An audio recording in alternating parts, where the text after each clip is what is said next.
welcome again. I think most of you were in the last talk, but if you weren't, Shalom Aleichem again. Welcome to Yidstock. I'm Susan Bronson, the Executive Director of the Yiddish Book Center.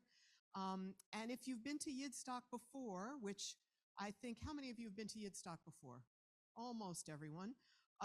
You know who Seth Rogovoy is. He doesn't need any introduction. But for those who are new, who haven't heard Seth speak before, Seth is a writer, he's a producer, he's an editor, he's a teacher, and he's a cultural critic, among other things. He wears a lot of hats, literally and figuratively. Seth is the author of Bob Dylan, Prophet, Mystic, Poet, and of greatest interest today, he's the author of the Essential Klezmer, a music lover's guide to Jewish roots and soul music. He's currently writing a new book, Within You, Without You, Listening to George Harrison, which will be published by Oxford University Press. Seth has been artistic director for Yidstock since its inception. We sat down together, let's see, it's 12, almost 13 years ago to talk about maybe doing some kind of music festival at the Yiddish Book Center. So he's been part of this journey from the beginning, and we really, really would be nowhere without him. It's such a great pleasure to work with him and to bring him back to this festival, and that he brings the festival to life every year for us. So Seth, it's a pleasure to welcome you back. Come on out.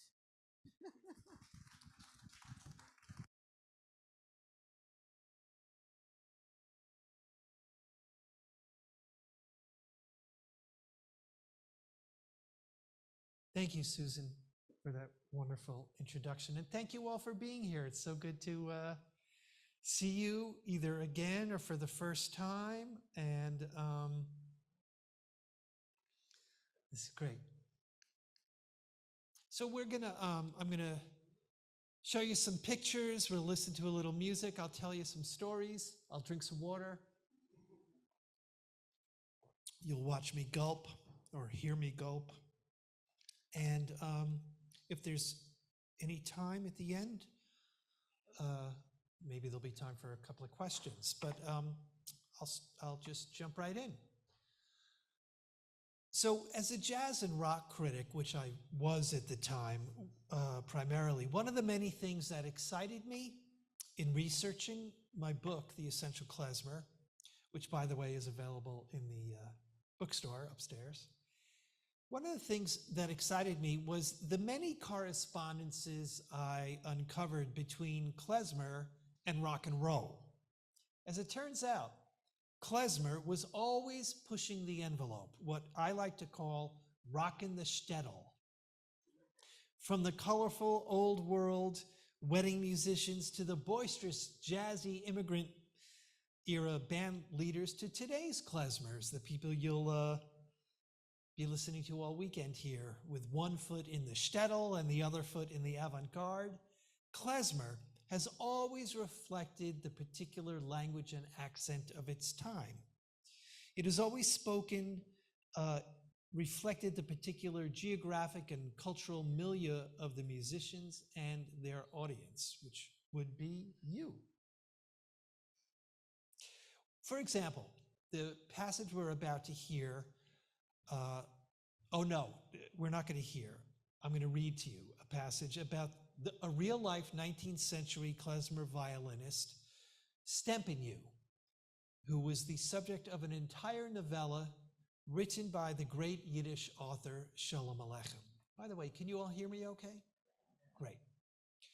With descriptive eloquence, Shalom Aleichem describes the sound of Stempinu's violin, and I quote, "He would grab his fiddle, give it a swipe with his bow, just one, no more, and already it would begin to speak. But how do you think it spoke? With real words, with a tongue, like a living person, speaking, arguing, singing with a sob in the Jewish manner, with a shriek, with a cry from deep within the heart, from the soul. Different voices poured out all kinds of songs, all so lonely, melancholy, that they would seize your heart and tear out your soul, sap you of your health. Hearts would become full, overflowed, eyes would fill with tears. People would sigh, moan, weep." Now, in this passage and others, Shalom Aleichem captures so much of the essence of the music as we know it today. its mournful aspect, its questioning tone, its spoken quality. But just as revealing, perhaps, is Sholem Aleichem's portrayal of Stepaniu, the man, the real historical person, and the effect that his playing had upon a certain contingent of his audience. And I quote, "The commotion Stepaniu caused when he'd come into a shtetl with his band, the excitement that coursed through the town is indescribable. They say he was acquainted with all the witches and warlocks, and that if he even felt like stealing a girl away from her intended, he could. He knew a kind of spell, and all he had to do was look at her, just a direct look at a young woman, and she would be his. Heaven protect us." So it turns out Mick Jagger had nothing on Stepaniu. Stepaniu, the real-life Stepaniu, was a wedding musician for the main role of the old world klezmorim, much like today's ordinary working musicians, was to play music at weddings. It's the bread and butter. Each part of the wedding ceremony in the old world had its own choreography, its own ritual, and its own style of music. The klezmorim led processionals of the brides and grooms' parties, greeted the arrival of the guests, entertained during the banquet, provided the rhythms for dancing, and led the guests home at the end of the night. One of the key rituals was the kalabazetzins, or the seating of the bride. This ceremony marked the end of the wedding preparations, which would have included a visit to the mikveh, with a processional led by the klezmorim. At the kalabazetzins, the bride's closest female friends and relatives gathered solemnly to pay their respects. The bride's hair would be braided and cut. Those attending would weep for her hair along with her, prodded by the klezmorim, who would play a tune called the Kalabavenins, or the bride's tears. Why is it? Oh my God. Software update time. Okay, pause everybody. I need to update my software. Anyway, here.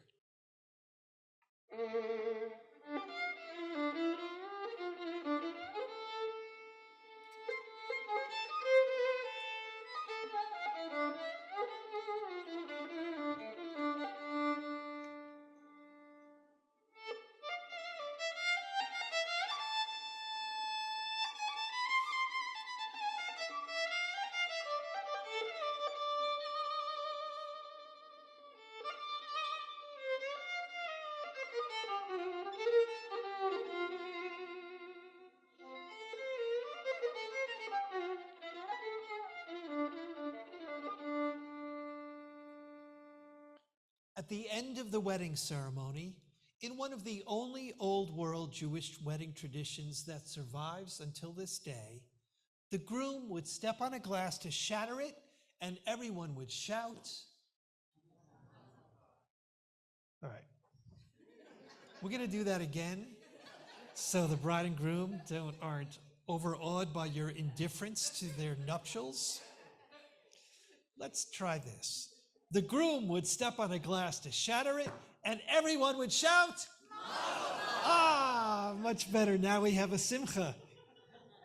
At this point, the musicians would strike up a lively processional and usher the wedding party and guests to the location of the feast.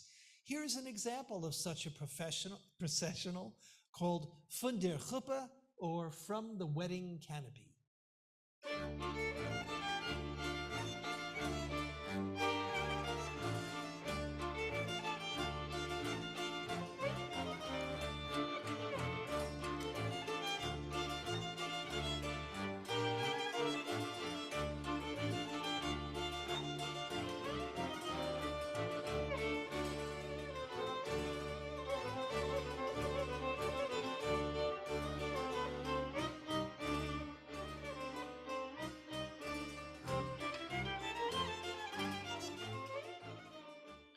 Now, the music we've heard so far has been dominated by violins as the lead voice of the klezmer ensemble. The clarinet would eventually usurp the role of the violin in the klezmer ensemble, and clarinetists would become the leaders of New World kapellas, or klezmer bands. What the violin and clarinet have in common, and what makes them the quintessential instruments of klezmer, are their ability to mimic the human voice. Both instruments are pitched closely to the voice, and in the hands of a skilled klezmer musician, both can produce the achy, bent, and cut-off notes. If you were here for the Pete Socolow film, he talked a little bit about those, what do you call, the dreadlock, he called them. Also these are called the kretsen, choks, and knetchen, that's the Yiddish words for these techniques, which are derived from the synagogue tradition of the chazan, or the cantor. If you think about how, in old world, how my grandfather, who was a chazan, sang, it was that same, a note and then kind of a clip at the end, or a sudden cry bursts out from the note that he's singing. This is the very essence of klezmer ornamentation, and is arguably the single most important characteristic of klezmer, both musically and in terms of what makes it Jewish. Now, with the vast immigration of Eastern European Jews to America at the turn of the 20th century, overcrowded tenement apartments replaced the ramshackle wooden houses of the shtetl, and busy, noisy city streets replaced the dirt roads that span the countryside of the Pale. For the musicians, this meant a lot of change. The peak years of immigration coincided with the early growth years of the American recording industry. Klezmer, heretofore a folk genre passed down orally, became a style of commercially marketed popular music. This had a significant impact on the music itself. Songs that once were performed in continuous 20-minute suites for dancing at weddings and celebrations were now sold to individual consumers in the form of 78 RPM platters containing 3 minutes of music per side that were played in private living rooms. Let's listen to an early example of such a tune. This number we're about to hear, recorded in 1913 by trumpeter Abe Ellenkrig and his ensemble, the Hebrew-Bulgarian Orchestra, was typical of the brassy marching band style that prevailed at the time, both in recorded klezmer and in American music at large. The violin-led kapellas of the Old World were usurped by the bands led by clarinets and horns, playing melody over a strict umpa beat, propelled by precise military-style drumming.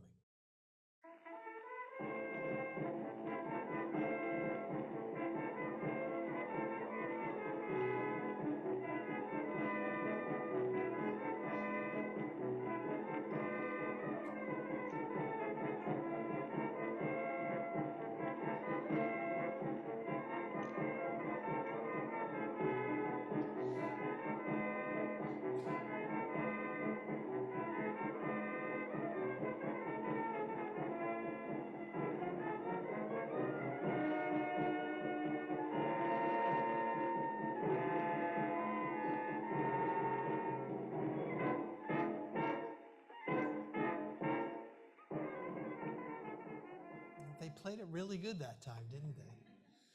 Recordings of this era were often geared toward playfully evoking nostalgia for the Old World, recreating entire wedding scenes with a theatrical vaudevillian flair, such as on the next piece we will hear, Dem Rebben's Tanz, or the Rebbe's Dance, on which you can hear the musicians irreverently mocking the figure of the Hasidic Rebbe and his devoted followers.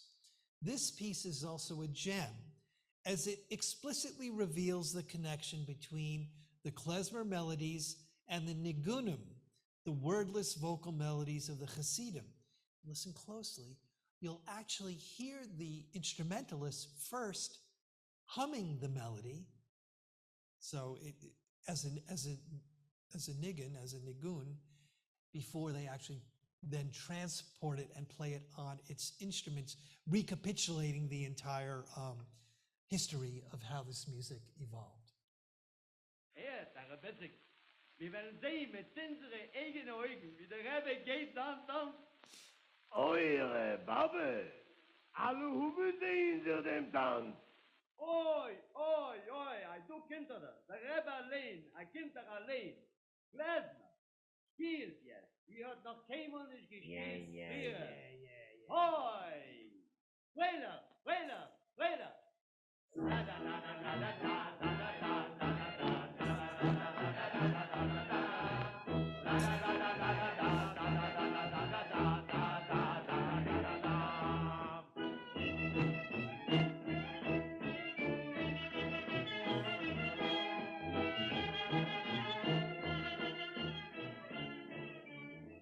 So you really get the idea. You can hear right there how this music came from the vocal music of the Hasidim.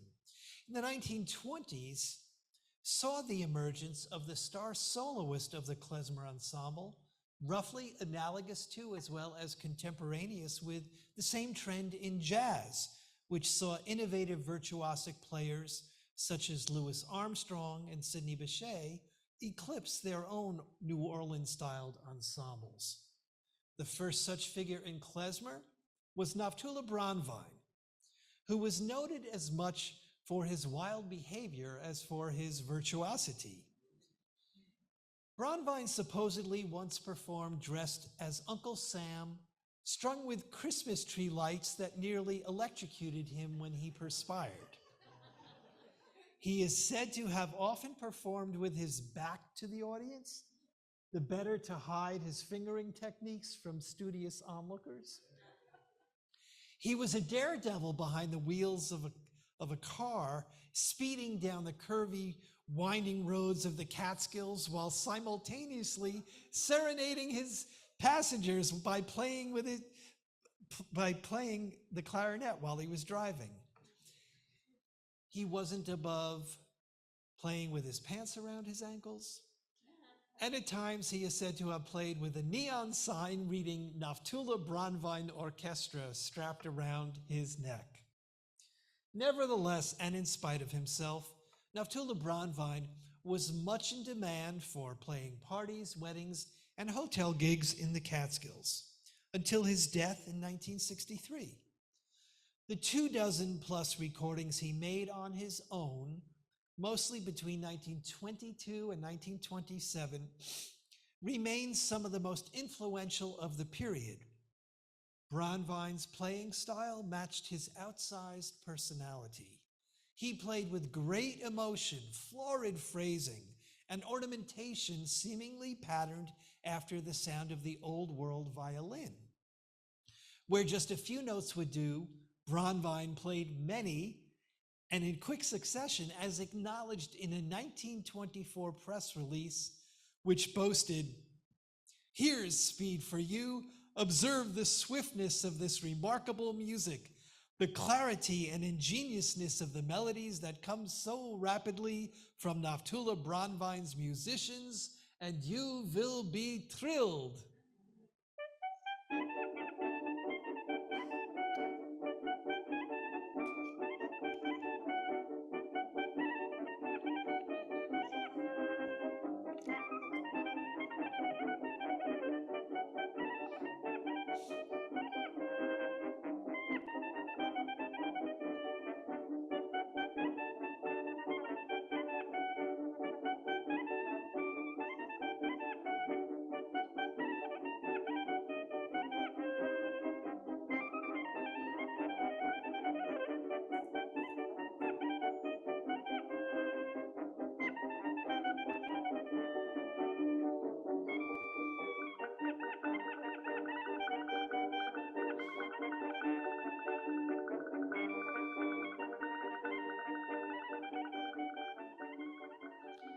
Now, right behind Naftula Bronvine was a clarinetist equally gifted, but the complete antithesis in his behavior and personal style.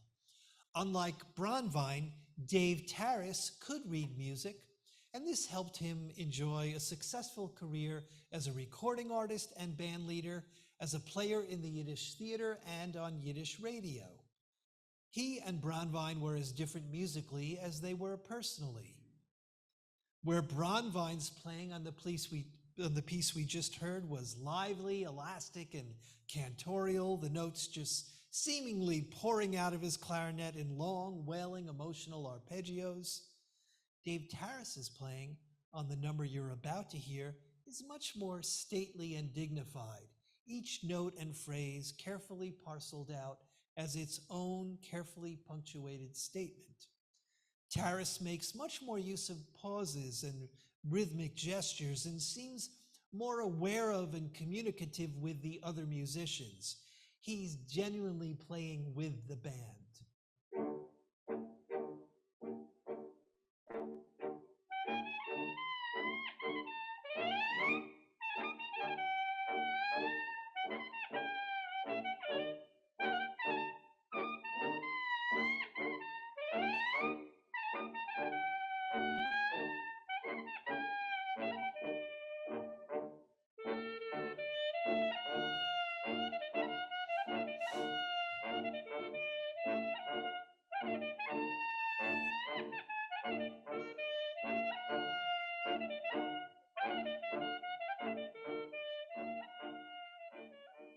Dave Taras became so successful, he became known as the Jewish Benny Goodman.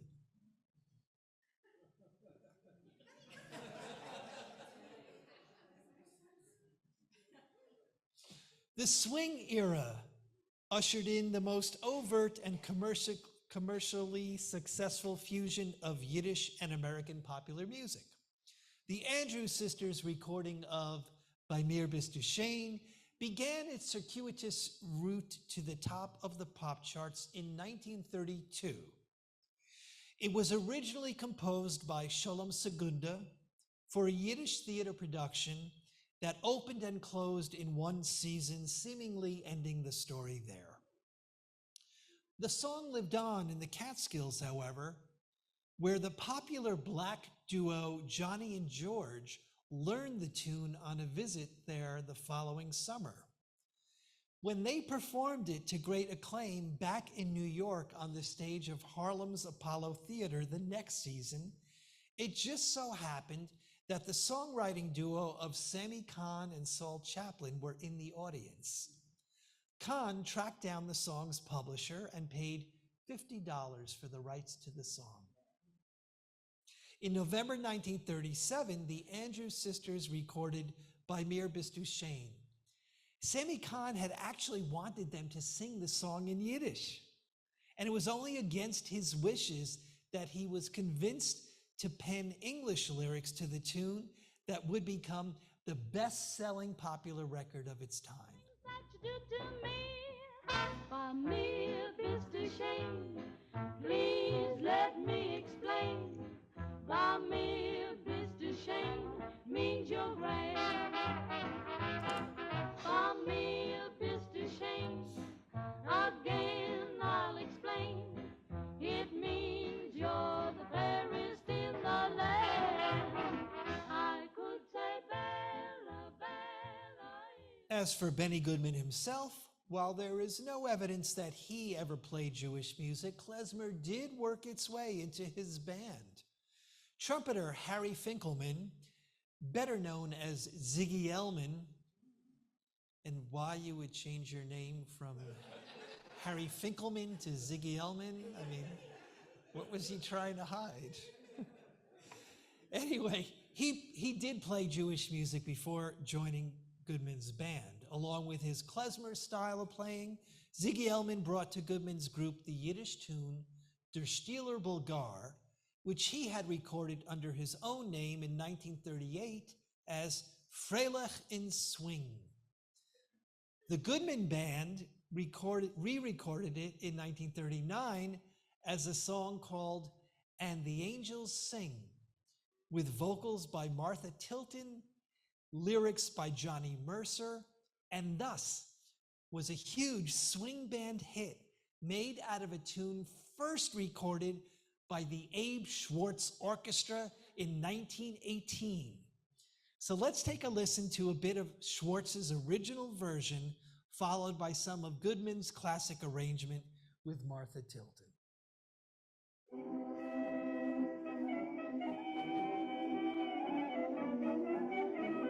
So if you listen to the melody closely, and in your head slow it down, it's "And the Angels Sing."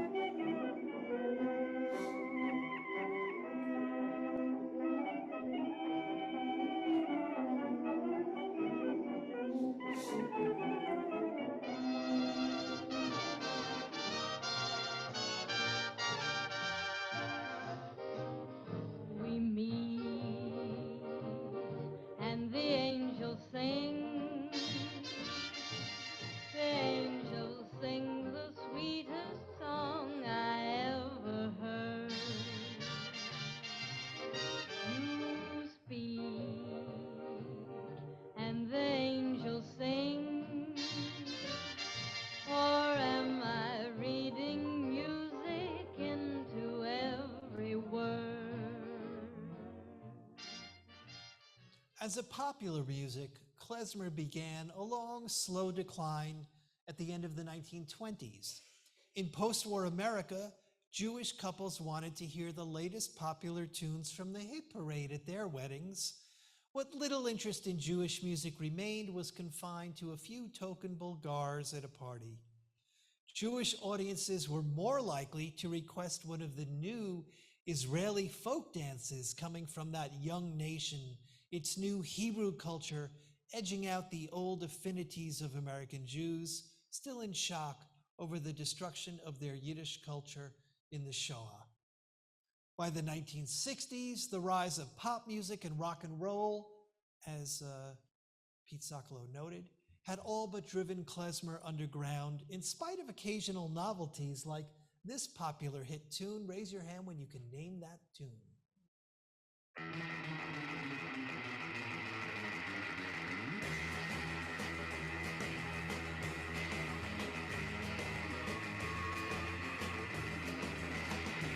Avanagila, you're right.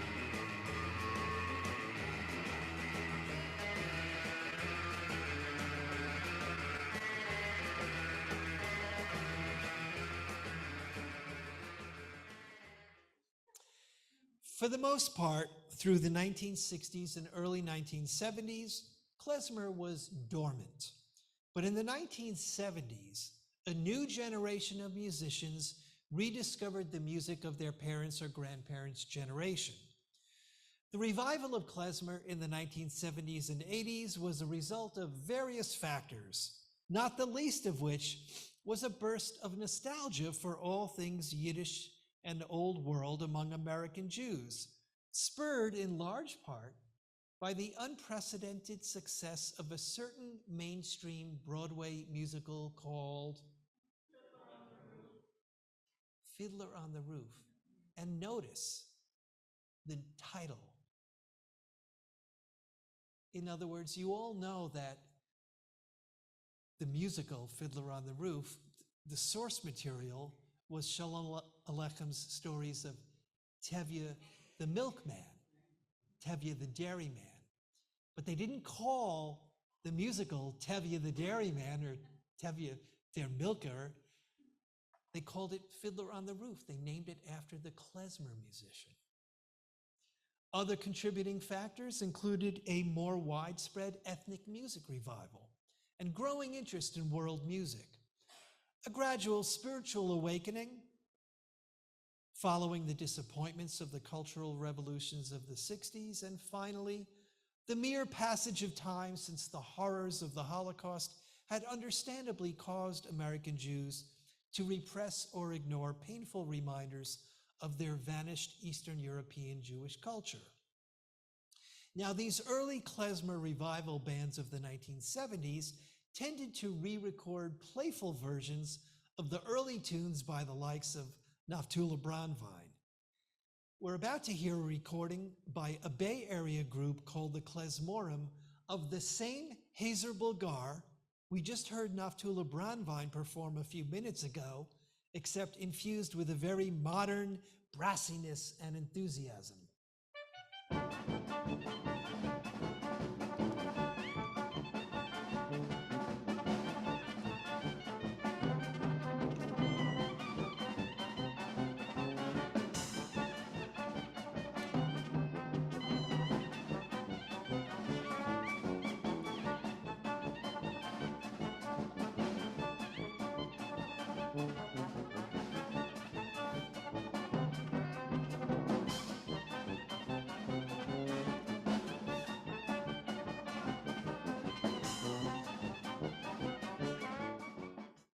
Now, a few years after the Klezmorim kickstarted the revival in the Bay Area, a gentleman named Hankus Netsky, a teacher at the New England Conservatory of Music in Boston, was asked to put together an evening concert of Jewish music.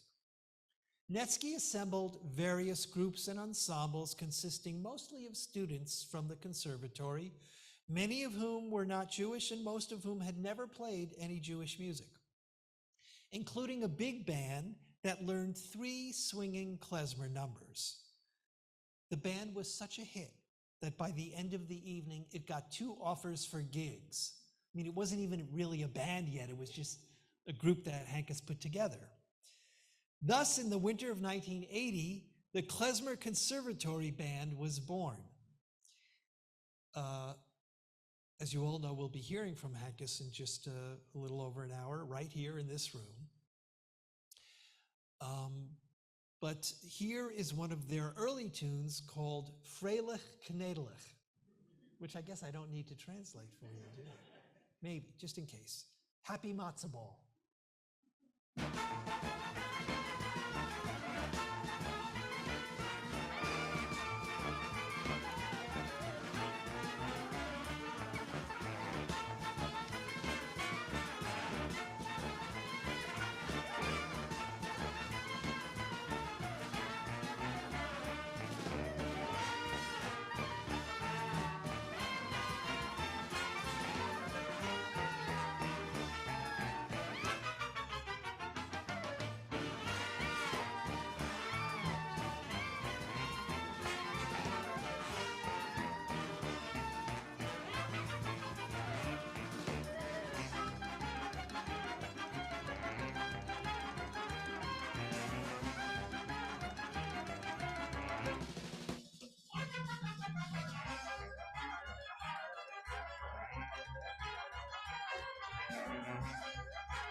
By the mid-1980s, the Klezmorim had played Carnegie Hall, the Klezmer Conservatory Band had appeared on Garrison Keillor's public radio variety show, A Prairie Home Companion, that bastion of middle Americana, thus establishing a place for klezmer alongside other mainstream American folk musics. Now, the groundbreaking work of the pioneering klezmer revival bands did more than just popularize an old style of music. By defining the parameters of modern klezmer, they helped point the way toward a future for the music. Musicians brought up on jazz, rock, classical, and other genres could approach the music not only as revivalists, but also as creative partners in its ongoing development. Thus, it was only a few years after the first bands learned the rudiments of so-called traditional klezmer that they and others began building upon that foundation to create a new klezmer that spoke with a contemporary voice and attitude, ushering in today's full-fledged klezmer renaissance. This movement is embodied by the Klezmatics, who most all of you, I assume, will have the pleasure of hearing tonight here at Yidstock. Their version of klezmer combines the party music of old world and new. Sorry, I've got an eye problem going on here. Itchy. They take the essentials of the old-time music and they carefully filter them through a modern sensibility attuned to rock music and its contemporary offshoots.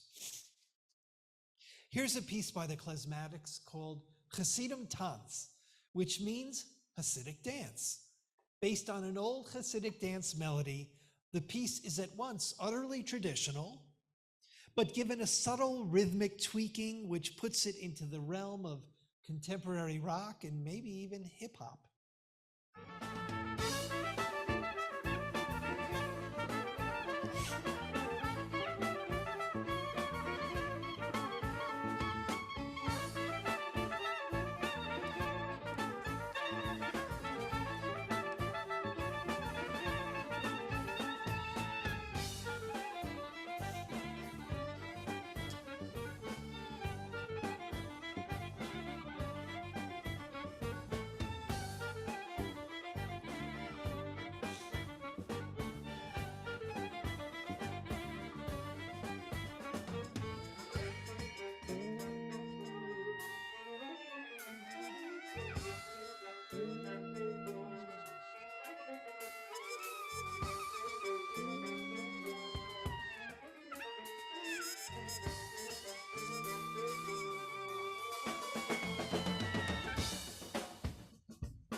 Carving out his own place in the klezmer pantheon since he left the Klezmatics to go out on his own, clarinetist and bandleader David Krakauer, who will be performing here on Saturday night, and I think there's still a few tickets left for those of you who haven't snatched those up yet.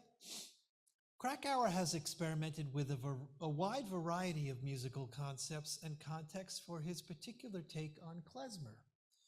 In addition to Naftula Brandwein, David Krakauer found equal inspiration in the music of early jazz pioneer Sidney Bechet and in the rhythmic pulse of funk pioneer James Brown.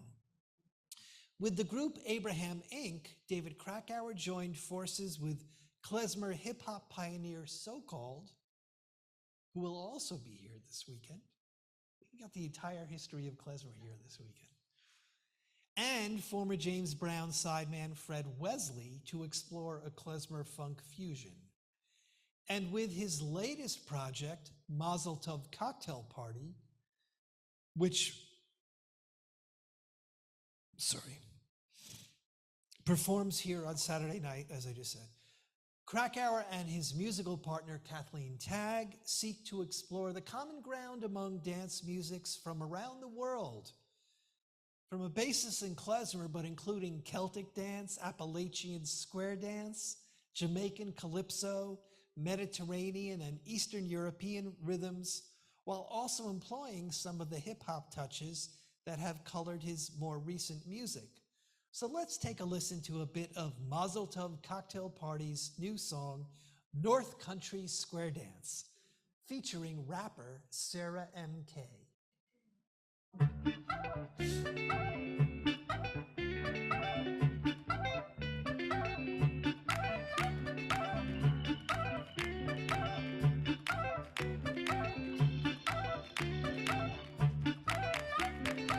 Check it, hold it down on the floor. Tip-toe until we move some more. Step to the front, everyone in line. Land a hand if you wanna have a good time. Oh my, it's quite the party. Get on the good foot, follow cracky. Turn around, find a partner, switch it up, move faster. Tap that foot to the rhythm of the drums. Clap your hands like you're trying to catch a bug. Use the spoons like a knife to fight. Don't fork around, we're just trying to stay alive. So we slide to the left, slide to the right, slide together, we be up all night. Jump around to Jimmy your tune. There's nothing like a square dance to get you in the mood.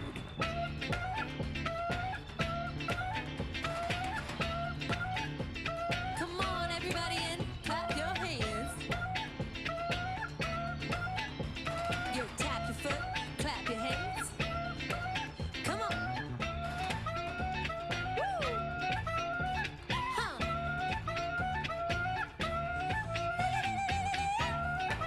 Yeah.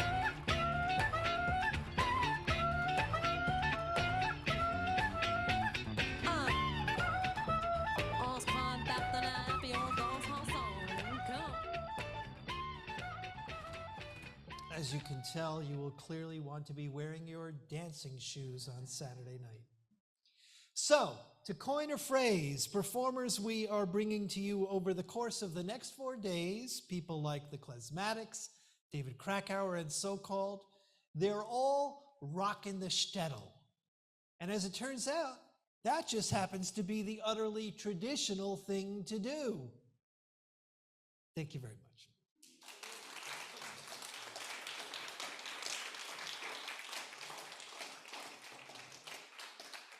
So I think we have time for a question or two, if there is any. Yes. Wonderful presentation. Thank you. So going back to the origins of klezmer, what was the Hasidic and Orthodox Jewish reaction to that type of music? They were accepting it in the Well, in the Pale. yes, it was their music, actually. Remember, in the Pale, really, normative Judaism was what we now call Orthodox or Hasidic Judaism.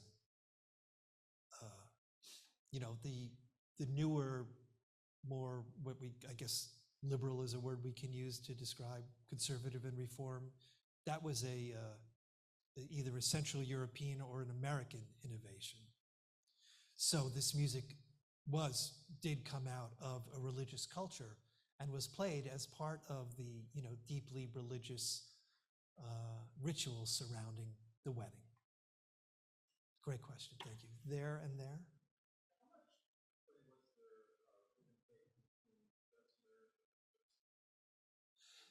Great question. The question was how much give and take was there between klezmer and gypsy music? Let me just check in with Adrian.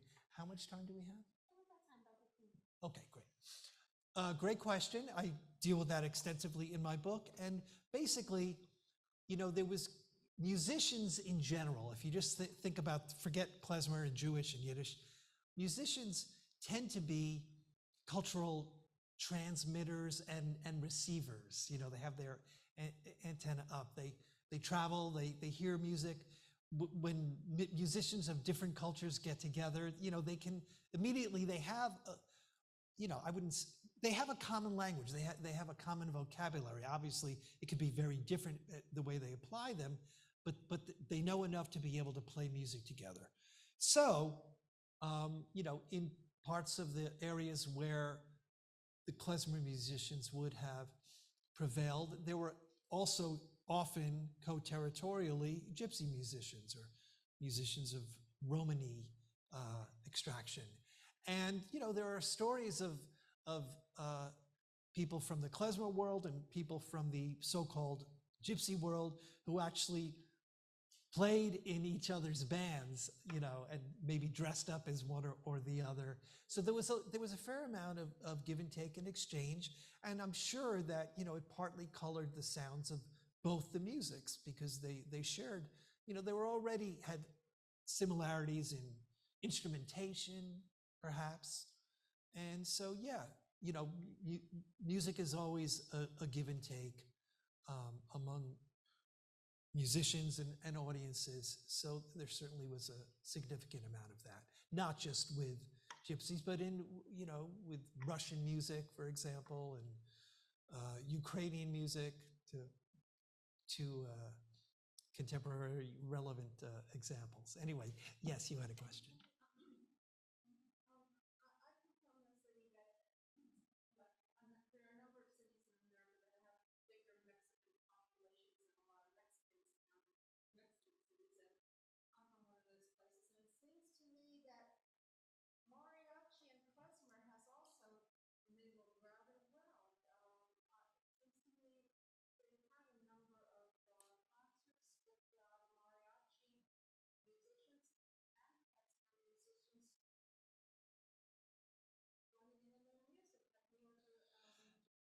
I've heard some stuff. So the comment was about that she's heard some mixture of mariachi music growing out of a Mexican folk tradition and klezmer, and that to her ears, it sounds like it melds pretty well. And yes, I have heard some of that. And, you know, again, there are music, they find affinities between the two musics and are able to then expand upon them. So there are, you know, different cultures have their party music and their dance music and their poignant listening music. And there are very often ways of finding common ground between them. Yes? I love how you intertwined the folk, the jazz, all the different influences. I'd love to hear your thoughts on more recently, relatively recently, punk and klezmer, and I'm thinking specifically about Golem Okay. and their music. And Sure. do you consider that to be a klezmer influence, or? So the question was that we talked a lot about klezmer and jazz and rock and some of these other ethnic musics. What about klezmer and punk? And in particular reference to the group Golem, who we've had at Yidstock in past years. So yes, I think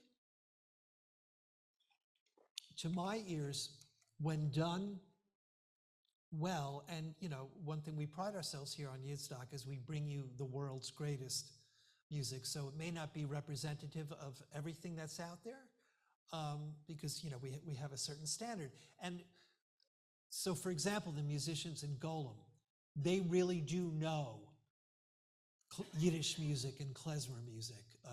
You know, various ones of them have backgrounds in that. And I think it's very important. And everybody here who's performing this weekend has a deep and rich knowledge of and immersion in the, you know, whatever the foundations of klezmer, which I use carefully because, you know, you can say, and this is where I take a little issue with some of the things that Pete Sokolow was saying about authenticity, because you know what Pete is referring to is authentic, which is the music of Dave Taras and Naftula Brandwein. If you could go back in time and play that music for, you know, the klezmers playing in the shtetls in 1880 or even earlier, they're going to say, "What is this? This is the traditional music." I mean, it's always relative. It's, you know, a lot of people, when they think klezmer, they think really of the kind of klezmer swing that they grew up with, the kind of Benny Goodman sound.